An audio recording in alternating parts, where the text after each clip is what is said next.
Bene, come siamo arrivati qua? Siamo arrivati con un percorso che nella normalità delle opere pubbliche si può anche dire abbastanza breve.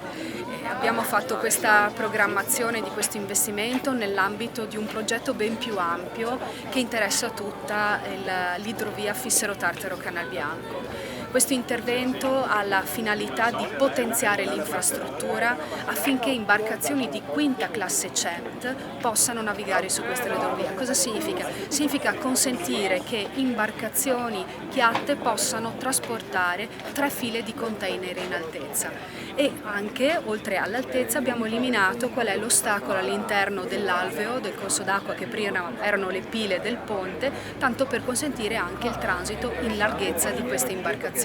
Abbiamo i lavori in corso avanzato per il ponte stradale di Trecenta, nel comune di Trecenta, e il ponte ferroviario Rosolina-Loreo.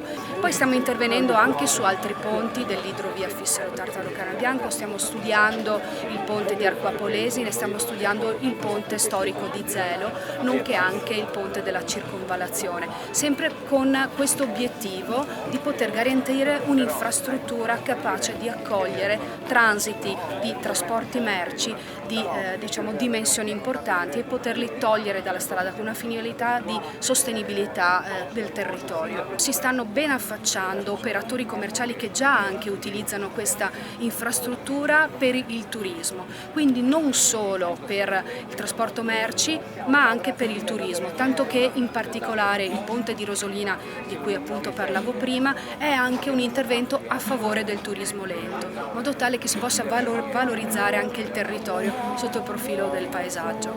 Grazie. A lei. Un intervento molto importante questo ponte inaugurato oggi, un ponte che consente l'utilizzo dell'idrovia a pieno regime in questo tratto, ma uno degli interventi sui quali sta investendo la Regione Veneto con infrastrutture.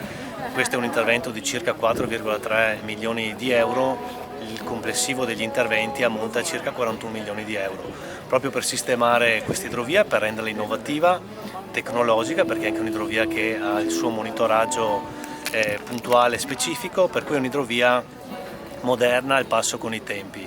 Si tratta di un'idrovia importantissima, di rango europeo, importante per la piattaforma logistica di tutto il nord Italia, che consente uno sbocco al mare, quindi un'infrastruttura sulla quale la Regione sta investendo, poi investirà sicuramente. I prossimi investimenti sono il ponte di Trecenta in arrivo, poi il ponte di Rosolina, ponte ferroviario, e quindi altri interventi per rendere sempre migliore questa idrovia.